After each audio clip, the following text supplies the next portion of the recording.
Hello everyone, welcome to my channel. My name is Shweta Sharma और आज का हमारा केस है पायरिया। पायरिया बेसिकली आपने सुना ही होगा, आजकल बहुत कॉमन है ओल्ड जनरेशन में, ज़्यादातर जो लोग अपने मुंह की साफ सफाई का ध्यान नहीं रखते हैं उनमें।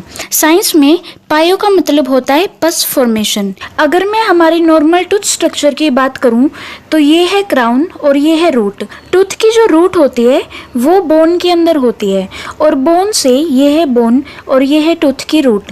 ये बोन से कैसे जुड़ी हुई होती है? पेरियोडोंटल लिगामेंट्स के थ्रू।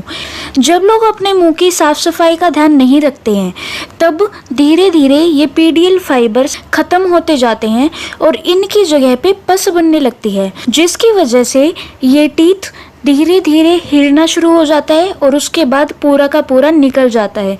ऐसे केसेस में दांत निकाल दिए जाते हैं। उसके बाद कंप्लीट डेंचर यानी कि जबड़ा चढ़ेगा। तो अब आप खुद ही सोचिए, 40 या 50 साल की एज में पूरा का पूरा जबड़ा चढ़वाने से अच्छा है आप पहले ही अपनी ओरल कैविटी की साफ सफाई रखें। इसीलिए मैं आज के वीडियो लेके आई हूँ।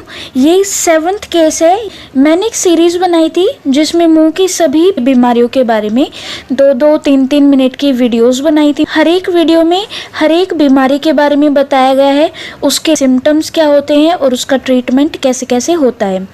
आज की वीडियो है पायरिया पे। सबसे पहले सिम्टम्स यानी कि लक्षण, जो आप अगर घर पे ही पहचान लेते हैं और डेंटिस्ट के पास सही टाइम से चले जाएंगे तो आपका ट्रीटमेंट बहुत अच्छे से हो जाएगा, आपके दांत सुरक्षित रहेंगे।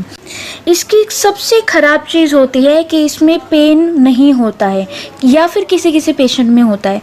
किसी भी पेशेंट में जब तक पेन नहीं होता, बेशक स्वेलिंग हो, बेशक कुछ भी हो, पर जब तक पेन नहीं होगा तब तक डेंटिस्ट के पास नहीं जाएगा। वो सोचेगा पेन तो हो ही नहीं रहा है तो फिर ट्रीटमेंट की भी क्या ज़रूरत है। पर सबसे ज़्यादा गलत बात होती है क्योंकि इसकी वजह से डिजीज़ बढ़ जाती है और जब बहुत ज़्यादा सीरियस हो जाती है तब हम डेंटिस्ट या डॉक्टर के पास दिखाने के लिए जाते हैं। तो अगर आपको पेन भी ना हो तो आप ये सिम्टम्स ज़रूर ध्यान में रखें, जिसमें सबसे पहला है ब्रश जब नॉर्मल भी आप कर रहे हो तब भी ब्लीडिंग हो रही हो, तब हम मानते हैं कि जिंजवाइटिस है।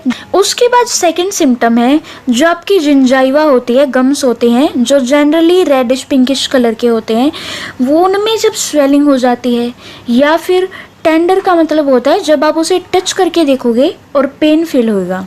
उसके बाद बहुत ज़्यादा रेड हो जाए, ऐसे गम्स को पहचान जाना चाहिए कि इन्फेक्शन होना स्टार्ट हो चुका है। उसके बाद बैड ब्रेथ यानी कि बोलते हुए आपके मुंह से गंदी स्मेल आने लगती है। उसके बाद मैंने आपको बताया था पेरियोडोंटल लिगामेंट्स धीरे धीरे ख़त्म होना शुरू हो जाते हैं जैसे जैसे ये बीमारी बढ़ती जाती है। तो जो टीथ है फिर वो हिलने लग जाता है, लूज हो जाता है। उसके बाद रिसीडिंग ऑफ गम्स, रूट के इतने पार्ट पे जिंजाइवा होती है हमारी यानी कि गम्स होते हैं। अगर ये जिंजाइवा धीरे धीरे कम होना स्टार्ट हो जाए और यहाँ पे आपको रूट दिखने लग जाए दांतों की, तब उसे हम कहते हैं रिसीडिंग गम्स। अब ये इन्फेक्शन हो रहा है, इन सब का कुछ ना कुछ तो रीज़न होगा। सबसे बड़ा रीज़न है पुअर ओरल हाइजीन। पायरिया के जितने भी केसेस हैं उनमें से मैक्सिमम केसेस आते हैं जो लोग अपने मुंह की साफ सफाई अच्छे से नहीं रखते। उसके बाद आती है बैड ब्रशिंग टेक्निक। ब्रश की जो टाइमिंग होती है वो होती है ज़्यादा से ज़्यादा 2 मिनट या 2.5 मिनट, और इसमें भी आपको ब्रश बिल्कुल आराम आराम से करनी होती है, ना कि एकदम ज़ोर से।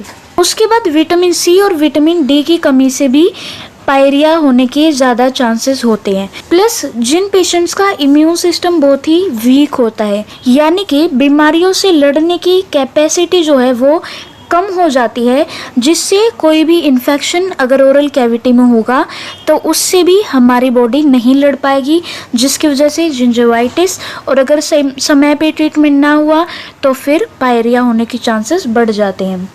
ऐसे केसेस में ट्रीटमेंट क्या होता है? ट्रीटमेंट प्लान में सबसे पहले आपको अपने मुंह की साफ सफाई प्रॉपर तरीके से रखनी है, जिसका मतलब है ब्रश आपको कम से कम 2 या 3 बार ज़रूर करनी है। उसके अलावा जब भी आप खाना खाते हैं उसके बाद गार्गल कुरला ज़रूर करना है किसी भी माउथ वॉश से। माउथ वॉश आप क्लोरहेक्सिडिन का भी ले सकते हैं, ये एंटी बैक्टीरियल होता है। उसके बाद है थर्ड विटामिन सी के, या तो आप नेचुरली फ्रूट्स लीजिए, जो खट्टे फ्रूट होते हैं उनमें विटामिन सी मिलता है, जैसे कि लेमन हो गया और गवावा हो गया। ये होती है बेसिक चीज़ें जो आपके ओरल कैविटी को साफ़ सफाई रखने के लिए ज़रूरी होती हैं। अगर इनके बावजूद भी आपकी जिंजाइवा जो है, आपके गम्स जो है वो बहुत लाल हो गए हैं, स्वेलिंग हो रही है, डेंटिस्ट के पास जाना बहुत ज़रूरी है, चाहे पेन हो या ना हो। वहाँ पे डॉक्टर जनरली स्केलिंग प्रेफर करते हैं। स्केलिंग होती है टीथ क्लीनिंग। इसमें टीथ के ऊपर कैलकुलस यानी कि प्लाक की सफाई की जाती है।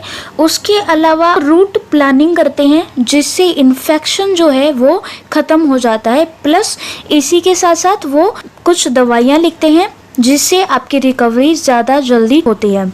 अगर आपको ये वीडियो समझ में आई है तो ज़रूर लाइक कीजिएगा, और आने वाली वीडियोस के लिए आप सब्सक्राइब करके बेल आइकन ज़रूर प्रेस कर दें, ताकि उनका भी नोटिफिकेशन आपको मिलता रहे। Thank you.